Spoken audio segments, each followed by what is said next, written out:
Hello students, welcome you all to a new video of Sunanda's tutorial. In this video we will discuss about Chara species, the life cycle of Chara species. Remember, Chara comes under Charophyta, division Charophyta, class Charophyceae.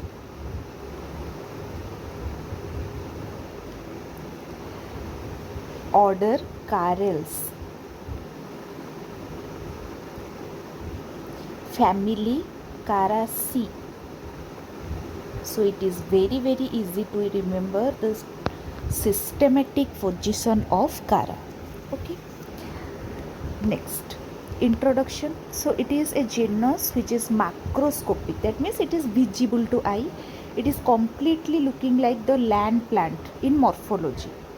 It is also a green algae, also called as toe nuts, and it is branched submerged thallus attached to the bottom of the aquatic ecosystem by rhizoids. So it looks like a land plant and it is branched, comes under green algae, and it is a submerged thallus. That means it is attached to the bottom of the main axis of the plant consists of alternating nodes and internodes with holes of branchlet arising at the node, often covered with calcium carbonate. So this plant shows the deposits of calcium carbonate and it has a long axis with nodes and internodes. Many branch and branchlets arises from the node. Okay, so this is the morphology. Then detailed morphological view. At first, thallus structure, it is multicellular, profusely branched.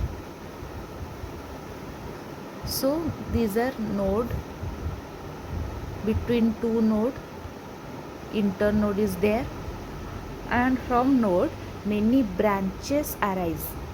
It lacks roots, stem and leaves but possesses analogous structure. So it is completely look like a terrestrial plant. Then stem is there.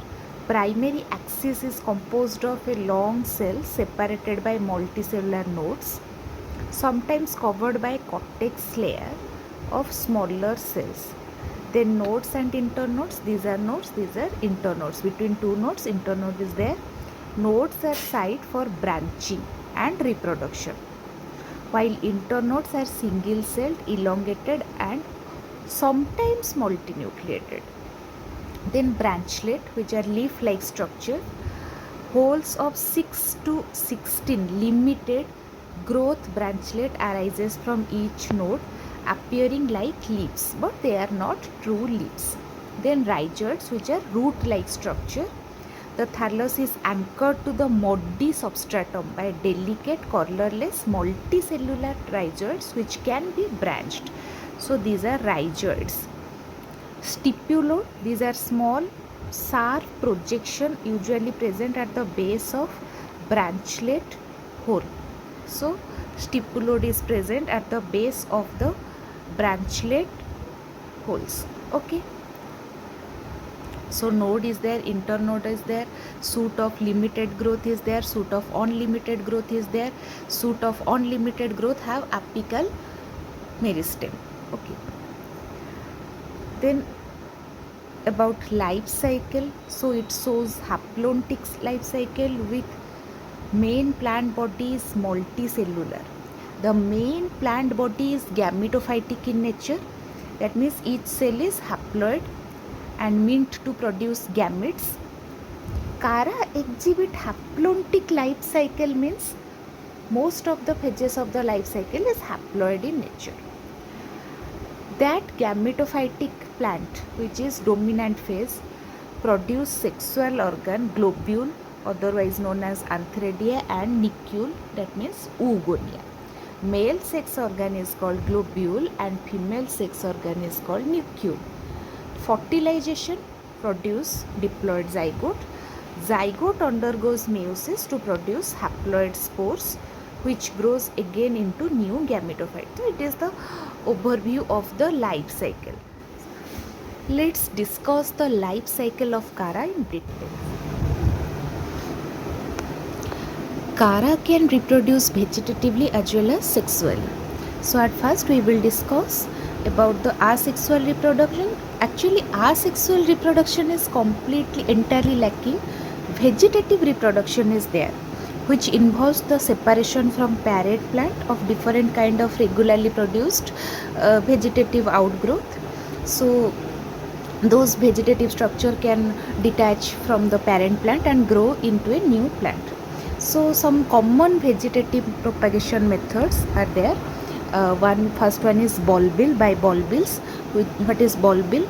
These are small round shaped tuber like outgrowth generally developed on the rhizoids, sometimes on the stem node. They grow and finally detach from the parent plant and mature as a new Chara plant. Then by amylum stars, these are multicellular star shaped cells, aggregates of cells actually, but filled with starch, amylum starch, located generally on the lower nodes, which detach and form a new plants after maturation, notably observed in Chara steligera. Secondary protonema, these are filamentous thread-like structure developed from the base of rhizoids directly develop into new Chara plant. Then amorphous bulbils, these are irregular cluster of cells found on rhizoids or lower nodes act as perinating bodies during adverse condition. Then finally fragmentation, which is the most common one. Plant body can break into smaller pieces, with each piece regenerating into a new plant. So these are various vegetative propagation method of Chara. Next we will discuss about the sexual reproduction method, which is oogamous in nature, male sex organ or globule, or we can call it antheridium, produces spirally coiled biflagellated antherozoids or sperm. Then female sex organ or nucleus or oogonium contains a single large non-motile egg or oosphere. Fertilization takes place where antherozoids swim to nucleus and fuse with the egg, forming diploid zygote. So this is the nucleus and this is globule. Then oospore formation. The zygote develops a thick wall surrounding it and turns into a dormant oospore. Oospore or zygote, which is diploid in nature, fall on a suitable substratum. After some resting period, it will undergo meiosis, and after meiosis, it forms haploid nuclei. Okay, and haploid nuclei finally germinate to form protonema. Protonema grow as a new Chara plant. Okay, so this is the overall diagrammatic representation of the life cycle of Chara species. Asexual reproduction takes place through bulbil, amylum star, amorphous bulbils or secondary protonema. Secondary protonema develops directly on the rhizoids of the main Chara plant. Then sexual reproduction by globule and nucleus. Globule, which is the male sex organ, produces antherozoid, nucleus produces egg. They undergo fertilization to form zygote. Zygote after meiosis forms the protonema. Protonema grow to form a new Chara plant. So this is the overall so it is all about the life cycle of Chara species, which is otherwise known as stonots. So in my next video I will discuss the life cycle of some other genus. So please stay tuned, and if you liked it, please hit the like button, share with your other friends, and please subscribe to my channel Sunanda's tutorial. Thank you.